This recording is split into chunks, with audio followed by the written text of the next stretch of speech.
Alhamdulillah, kita bersyukur kepada Allah.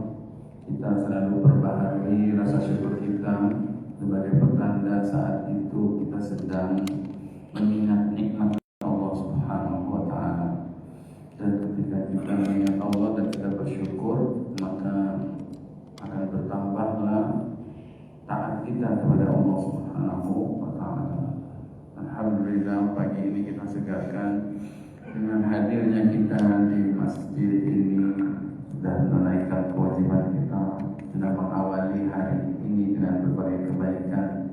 Kita berharap Allah bangunkan kita dalam mentaati Allah. Kelak mudah-mudahan Allah wafatkan kita pun saat kita sedang dalam keadaan mentaati Allah Subhanahu wa Ta'ala. Amin ya rabbal alamin. Bapak Ibu para jemaah sekalian yang memuliakan, pada pagi hari ini tadabbur ayat Al-Quran kita adalah tentang mengejar kesuksesan dunia. Ini kita menganggap kesuksesan dunia itu ukurannya tentu apa para jemaah?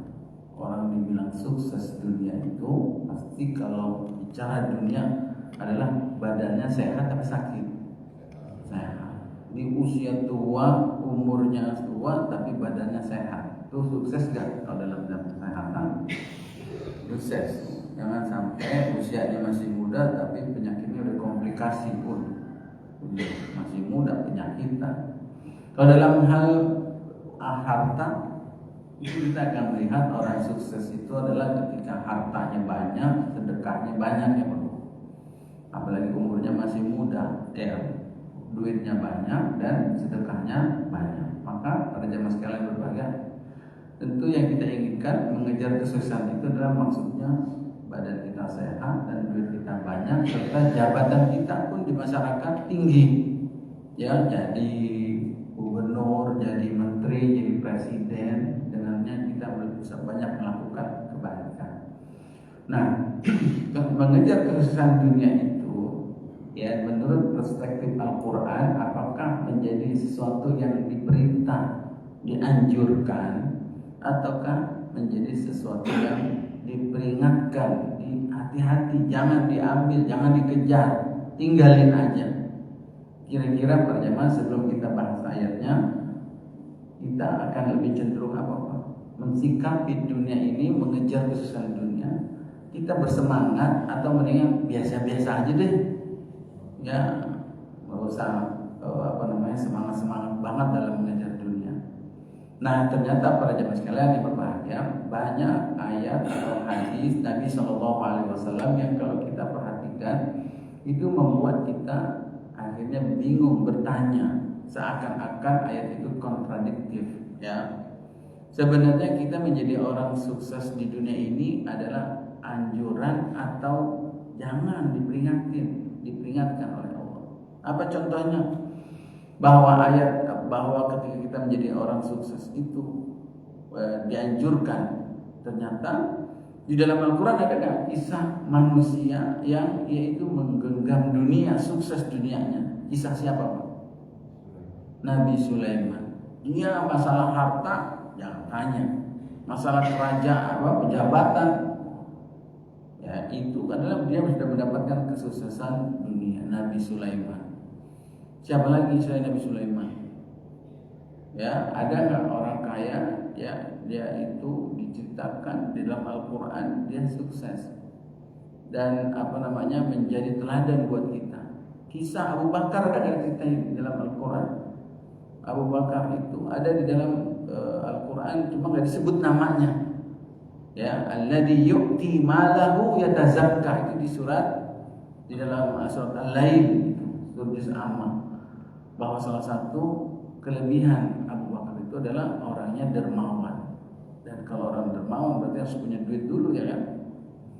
Jadi para jemaah sekalian yang berbahagia, tetapi kemudian di sisi lain ada ayat-ayat yang menceritakan tentang dunia ini tapi diperingatin, hati-hati. Jadi sebenarnya kita harus kejar atau tidak? Kita sebenarnya lebih baik jadi orang kaya yang dermawan, ya, ataukah jadi orang miskin yang sabar? Mana yang lebih utama berarti? Jadi orang kaya tapi harus dermawan, baik, ataukah udah nggak usah jadi orang kaya, ya penuh dengan penderitaan dan sabar. Dan sabar itu kan balasannya adalah surga.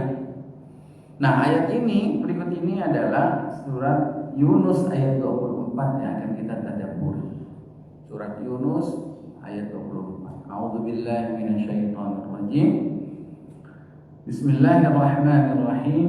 Innama matsalul hayatid dunya kama'in anzalnahu minas sama'. Sesungguhnya kata Allah, perumpamaan kehidupan dunia itu, jadi Allah membuat perumpamaan tentang kehidupan dunia, yaitu seperti apa? Kalau kita mau membayangkan, memberikan perumpamaan, ternyata Allah memberikannya adalah kama'in, seperti air. Air apa? Air itu banyak, tapi kata Allah anzalnahu minas sama', yang kami turunkan dari langit. Berarti namanya apa, Pak? Hujan, ya, turun air itu dari langit. Allah yang menurunkannya. Fakhtalata bihi nabatul ard. Lalu begitu turun menetes di muka bumi ini, bercampur dia. Dan hingga akhirnya menumbuhkanlah nabatul ard, tumbuh-tumbuhan, pohon. Ya. Di mana pohon-pohon tersebut kata Allah mimma ya'kulun nasu wal an'am. Dengan pohon-pohon tersebut bermanfaat, bisa dimakan. Siapa yang menikmati memakannya adalah manusia dan binatang ternak. Jadi ada pohon yang dinikmati oleh manusia. Pohon apa? Singkong, ya. Atau itu keluar buahnya, kita menikmati buah-buahannya. Sedangkan ada juga dimakan oleh an'am, yaitu binatang ternak, yang dengan dimakan binatang ternak, binatangnya jadi gemuk terus disembelih, kita makan juga akhirnya buat manusia.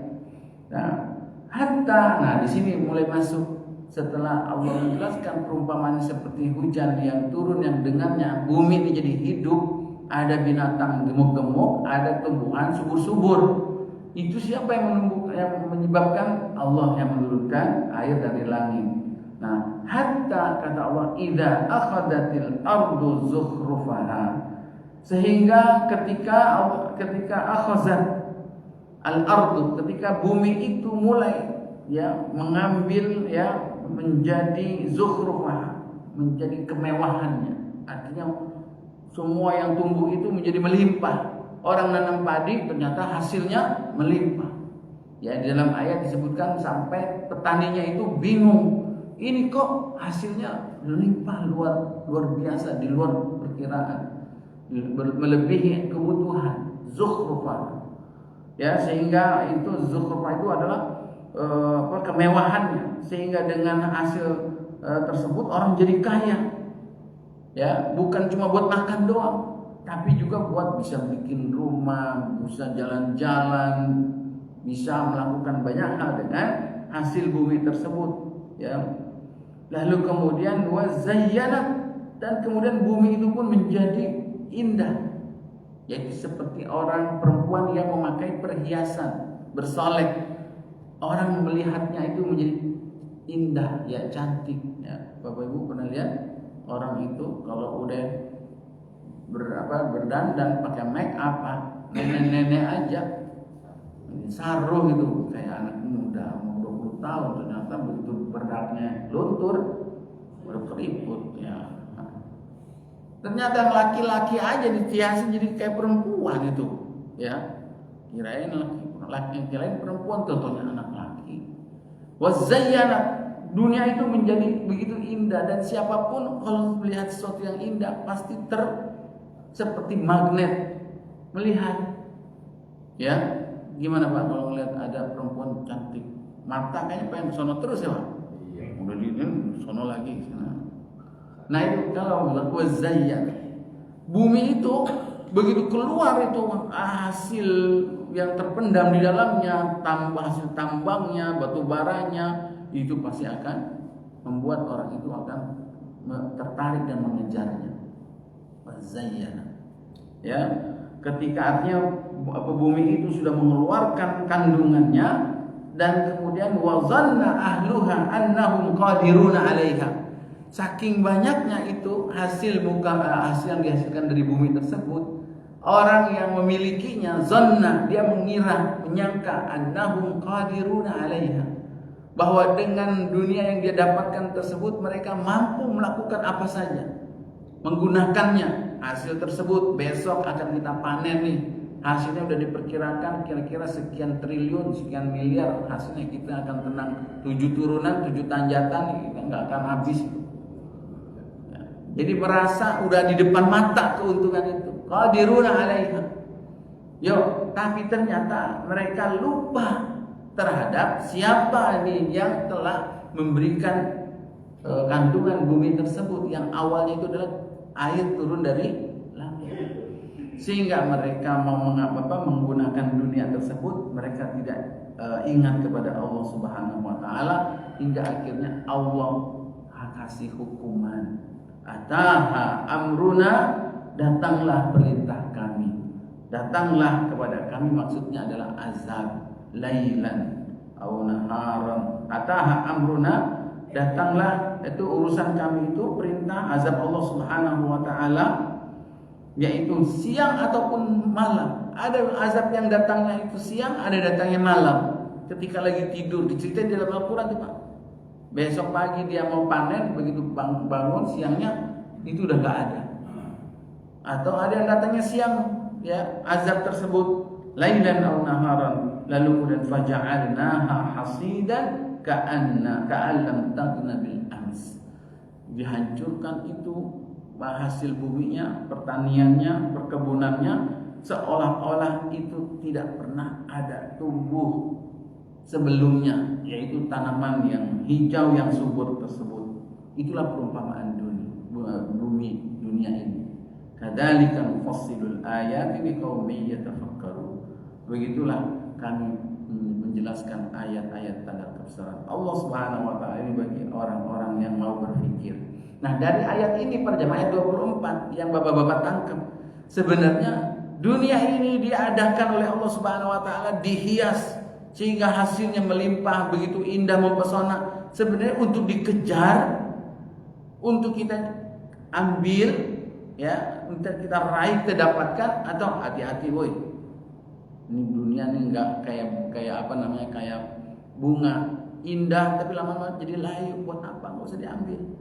Nah, atau seperti diceritakan dalam ayat ini, itu begitu menguning padinya, begitu buah durennya itu banyak, begitu buah anggurnya banyak, jangan diambil. Kenapa? Bentar lagi pada layu, entar akan jadi rontok dan akan dihempas oleh angin. Sebenarnya kita tangkap ini, dunia ini untuk kita kejar atau kita tinggalin, Mas Bade. Itu yang saya maksud. Kalau berdasarkan hadis ini, berdasarkan ayat ini, bapak-bapak lebih cenderung dunia ini untuk dikejar atau ditinggalin? Ditinggal. Nah, para jemaah sekalian berbahagia, ternyata Allah mengatakan innama matsalul hayatid dunya. Allah Subhanahu wa taala sebenarnya membuat sebuah perumpamaan itu adalah supaya kita mudah memahaminya. Ya, seperti guru kalau jelasin sesuatu itu bikin perumpamaan supaya apa, Pak? Bikin analogi. Ya, itu adalah supaya gampang kita memahaminya. Begitu juga dengan perumpamaan yang dibuat dalam ayat ini. Itu supaya kita gampang memahaminya. Jadi pesannya apa dunia ini? Ketika Allah bilang, Allah lah yang menurunkan airnya, Allah lah yang menumbuhkan tanamannya, Allah lah yang memberikan itu hasilnya melimpah luas. Lalu kemudian kita berlebihan bukan cuma untuk sekedar makan doang, tapi buat jadi perhiasan, buat jalan-jalan. Itu semua perintahnya untuk apa? Nah, pada zaman yang pertama kita harus pahami tadabbur dalam ayat ini adalah bahwa kita diperintahkan untuk mengelola alam ini. Kita dijadikan manusia ini sebagai khalifah. Apakah kita datang udah turun air, diamin aja entar tumbuh sendiri? Apakah padi akan bisa tumbuh sendiri tanpa kita kasih benihnya dulu? Kita cocok tanam dulu, kita gemburkan tanahnya. Akhirnya kita disuruh untuk bekerja, bahwa tumbuhnya itu adalah hasil karya tangan kita. Tapi dengan bantuan Allah Subhanahu wa taala, sumbernya yaitu Allah lah yang menurunkan air tersebut.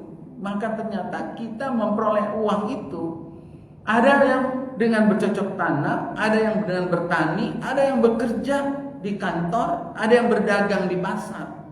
Itu adalah ulah manusia, tangan manusia yang mengelolanya, Pak, para jemaah.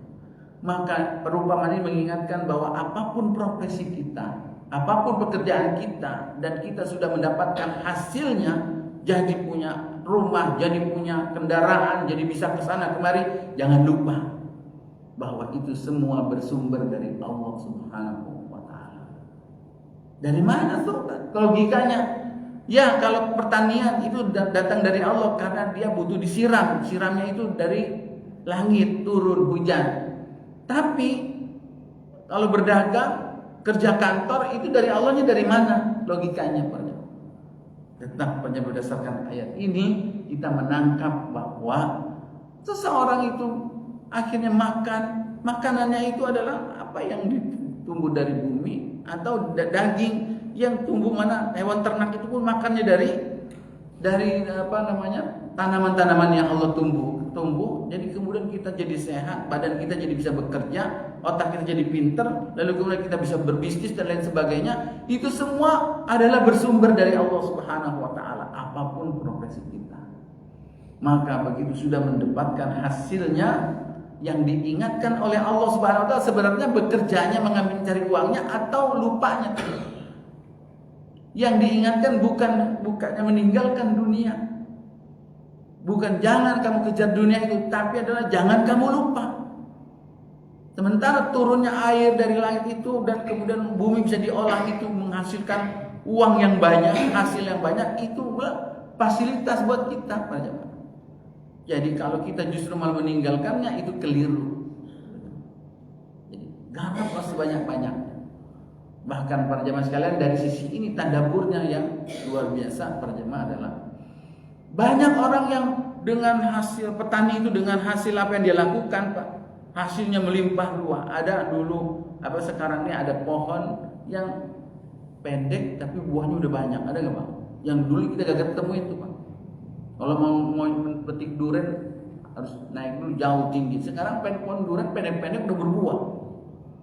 Dulu kalau mau metik mangga itu harus naik ke tinggi, sekarang udah pendek-pendek udah berbuah. Dulu mau makan ayam itu beternak harus sekian bulan baru bisa makan, baru bisa gede. Sekarang disuntik segala macam bisa dikasih penggemukan, cepat gemuknya. Maka pada zaman sekalian yang berbahagia itu kita lihat petani ada yang a'jabal kuffar nabatu. Terheran-heran petani, ini luar biasa, bumi kita ini, tanah kita ini subur banget, hasilnya membuat dia tercengang. Maka tadaburnya para jemaah, ternyata apa yang manusia lakukan, mengelola bumi ini dengan tangannya saja, sehingga menjadi sebuah hasil bumi seperti taman yang indah, didesain sedemikian rupa, itu tanaman hijau-hijau menjadi tempat wisata, bayarnya mahal para jemaah. Itu siapa yang mengelola? Manusia. Hasil kreativitas manusia mengelola bumi ini membuat taman yang begitu indah. Ya, hasil pertanian yang begitu menggiurkan. Itu siapa yang mengelolanya para jemaah? Allah yang menurunkan air, tapi yang mengelolanya adalah manusia. Maka tadaburnya para jemaah, bagaimana dengan taman yang ada di surga, buah-buahan yang Allah siapkan di surga, siapa yang mengelola itu semua? Apakah manusia yang menumbuhkan buah-buahan yang ada dalam surga? Allah Subhanahu wa taala. Kita nggak bisa ngebayangin, Pak, yang dikelola oleh manusia di muka bumi aja udah bikin manusia lupa, bikin manusia hilap ya, karena begitu indahnya bumi ini. Bagaimana dengan keindahan surga? Pasti sangat luar biasa, karena bukan kita yang mendesainnya, tapi Allah Subhanahu wa taala. Maka para jemaah sekalian, ini tadaburnya yang pertama, apapun profesi kita, hasilnya jangan pernah melupakan bahwa Allah Subhanahu wa taala pada hakikatnya yang sebenarnya menjadikan itu semua bermanfaat buat kita. Jadi yang diperingatkan oleh Allah bukan meninggalkan dunia. Kejar dunia itu sebanyak-banyaknya. Ya, tapi kemudian jangan lupa bahwa itu semua adalah sebagai jalan kita untuk mendapatkan akhirat. Ya, di dalam Al-Qur'an surat Al-Qasas itu ayat 88 ternyata yang disuruh ada perpaduan kombinasi ayat yang sangat luar biasa, Pak jemaah. Allah Subhanahu wa taala memerintahkan kita, saya baca ayat, wabtaghi fima atakallahu ad-daral akhirah. Wabtaghi, carilah. Kita disuruh nyari. Apa yang diperintahkan oleh Allah untuk dicari? Wabtaghi fima atakallahu ad-daral akhirah. Ternyata yang disuruh cari oleh Allah adalah kesenangan di akhirat. Suruh dicari, tapi di mana nyarinya? Bima atakallah. Kesenangan akhirat itu didapat pada apa yang Allah berikan kepada kamu. Jadi maksudnya adalah kesenangan dunia dengan uang. Jadi Pak, ini kalau kita bandingin ada orang miskin, ada orang kaya. Dua-duanya takwa, Pak. Dua-duanya bertakwa, dua-duanya ilmu, berilmu, dua-duanya ahli ibadah. Kira-kira kalau main banyak-banyakan pahala, mana yang lebih banyak pahalanya? Orang kaya yang bertakwa atau orang miskin yang bertakwa? Orang kaya yang bertakwa. Apa contohnya di dalam hadis?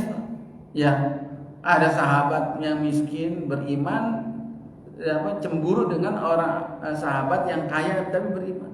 Ya Rasul, tuh lihat itu. Kita beriman, kita sholat, dia sholat, sama. Kita puasa, dia puasa. Tapi giliran mereka bersedekah, kita kagak bisa.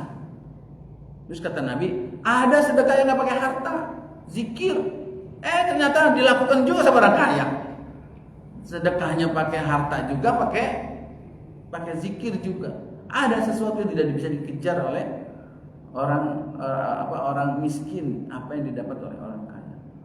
Jangan salah, Ustaz. Orang miskin itu sabar, dan sabar itu pahalanya bighairi hisab. Di dalam ayat sabar itu pahalanya enggak ada batasnya. Jadi orang miskin yang bersabar itu pahalanya besar. Bahkan orang yang masuk surga itu adalah kebanyakan orang miskin dulu katanya. Tapi jangan salah juga Bapak Ibu para jamaah sekalian berbahagia. Orang kaya pun kalau sabar, ya orang miskin bisa sabar, emang orang kaya bisa sabar? Bisa. Sabarnya adalah dengan mendapatkan uang dia capek-capek tapi dipakai untuk fisabilillah. Sabar, mana gedean pahala? Sama, pahalanya gede.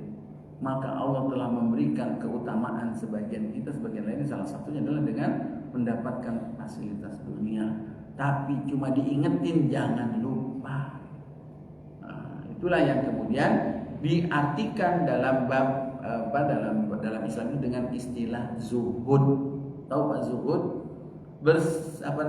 Zuhud itu adalah berkeinginan kecil terhadap dunia, tapi dia obsesinya terhadap akhirat yang besar. Kemudian zuhud ini diartikan sebagai bersikap hidup sederhana, dan kemudian banyak yang disalahpahami. Zuhud itu seolah-olah jadi orang miskin, yaitu jadi orang yang bersahaja, tidak terlalu kerja, tidak terlalu bersemangat, karena itu adalah kita zuhud. Bukan para jamaah. Zuhud itu adalah engkau punya kekayaan, tapi engkau tidak menginginkan kekayaan itu semuanya adalah untuk dilakukan, dinikmati, tapi dari kekayaan itu engkau menginginkan kehidupan akhirat.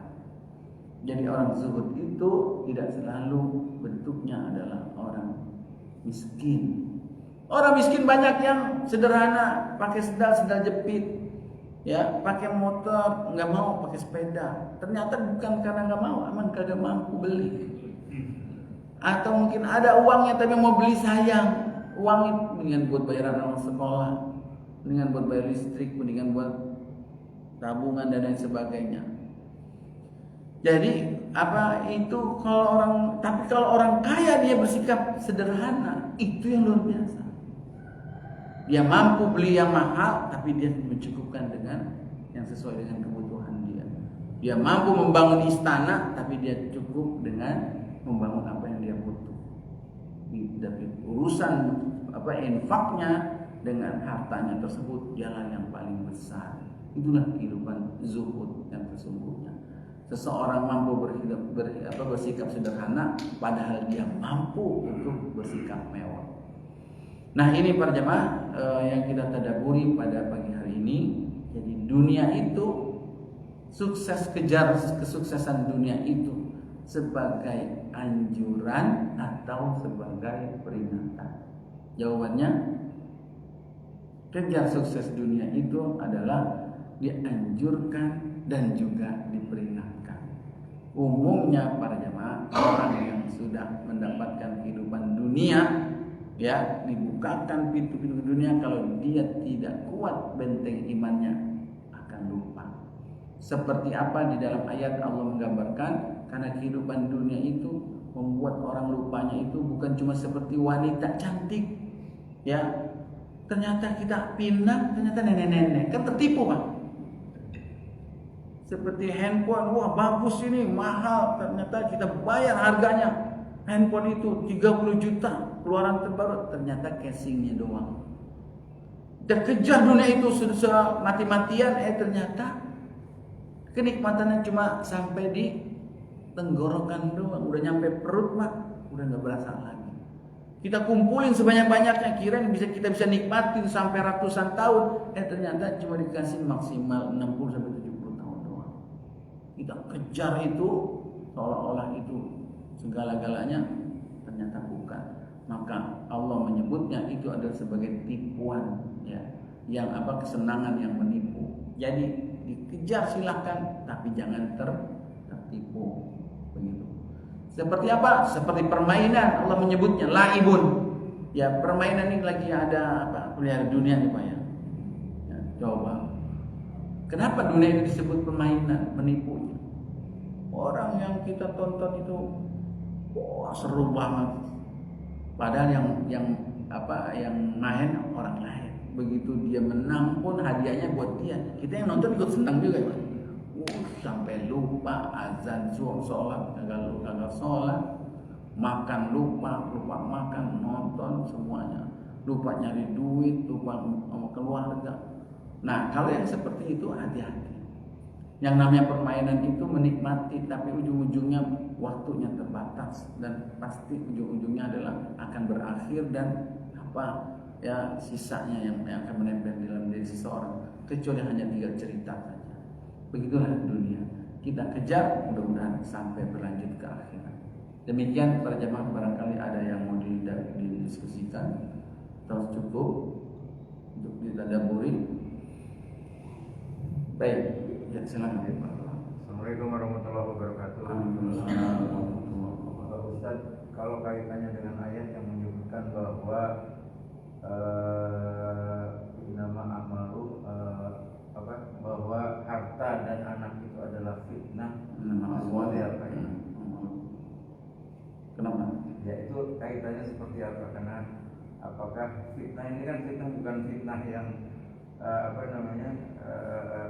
seperti biasa bahwa kita membicarakan orang lain, tapi kan fitnah yang agak lain ini pengertiannya. Jadi kalau misalnya dikaitkan dengan tadabbur tadi, apakah ini juga satu peringatan sehingga kita tidak terlalu mengejar, atau justru sebaliknya yang seperti tadi dikatakan bahwa kita mengejar tapi jangan lupa untuk urusan akhiratnya. Iya.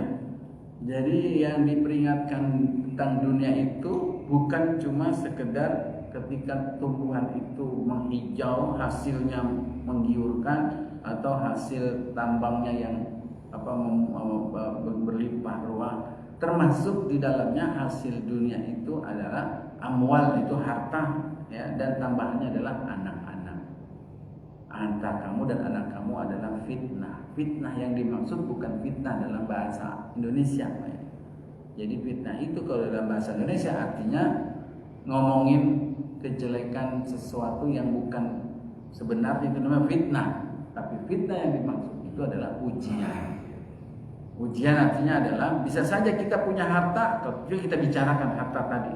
Punya anak, bapak-bapak di si A sama si B cerita, ini anaknya ada 10, ini anaknya ada 2. Kalau lagi ngomong, kira-kira yang bangga yang 10 apa yang 2? Anaknya berapa? Nah, cuma 2. Bapak berapa? 10. Padahal mau terlepas tuh anaknya pada bener semua apa enggak, pokoknya yang penting banyak dulu ya. Saya bisa membesarkan anak-anak 10. Nah, apalagi kalau yang satu jadi dokter, yang satu jadi dokter, yang satu jadi profesor, yang satu jadi dosen, yang satu jadi pimpinan perusahaan, tambah banyak penerbangan. Wah, jadi ATM-nya banyak banget.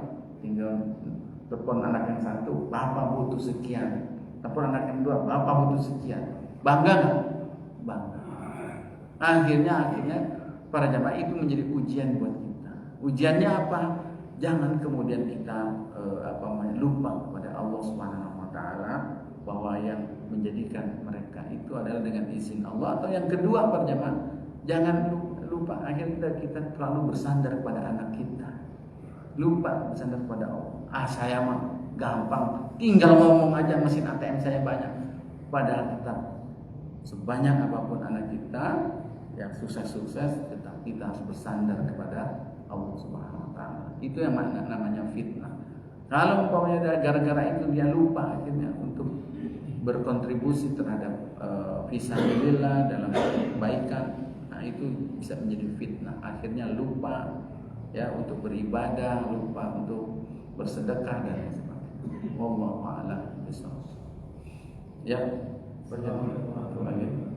Assalamualaikum warahmatullahi wabarakatuh. Sedikit berbeda dengan tema. Hidup itu kan nggak pernah ideal. Kadang-kadang kalau kita berusaha atau bekerja, kadang-kadang kita tuh ingin berubah. Maksudnya kalau usaha, melihat usaha sendiri kayaknya usaha orang. Ya. Itu juga dalam bekerja, mungkin kerja jadi karyawan atau apa, kayaknya kerja orang lebih enak. Maksudnya ada keda-keda yang dalam Islam yang harusnya kita misalkan saya dagang, kayaknya dagang itu lebih enak daripada anak saya. Padahal di sini saya udah dagang tuh maksudnya udah bisa sholatnya, bisa lagi kesempatan. Itu harusnya seperti apa? Supaya kita jangan tergoda pindah. Boleh nggak kegoda? Kita udah dagang umpamanya sembako, ternyata tuh ada yang dagang elektronik, hasilnya gedean juga. Boleh nggak akhirnya kita pindah? Dengan pindah itu kita ingin hasilnya yang lebih besar. Wah, ternyata yang dagang properti lebih gede lagi. Wah, pengen dagang properti. Secara hukum dunia mencari nafkah itu hukumnya boleh-boleh aja. Ya, cuma ya yang perlu diperhatikan adalah kalau memang tujuannya itu peluangnya adalah bisa mengembangkan uang aset kita yang dengannya kita akan bisa lebih banyak berbuat untuk Islam, silakan, tidak apa-apa. Orang ada bisnis kuliner nih, bisnis kontrak kos-kosan nih, bisnis jasa pengiriman dan lain sebagainya, boleh-boleh saja. Cuma tadi, jadi dunia bukan untuk takut kita kejar, tapi jangan sampai kita tertipu. Ternyata kita nggak punya kemampuan, kita hanya berambisi ingin mengejar dunia, memuaskan nafsu kita doang. Naudzubillah. Gitu. Jadi gimana kiatnya supaya kita, kalau memang ternyata yang kita geluti sekarang yang lebih baik, ya udah itu aja, nggak apa-apa. Tapi kalau ternyata masih bisa dikembangin lagi, silakan, nggak apa-apa. Cuma asalkan itu diperhitungkan dan diluruskan niatnya. Ya, jadi yang berikutnya adalah tentang bersikap qanaah.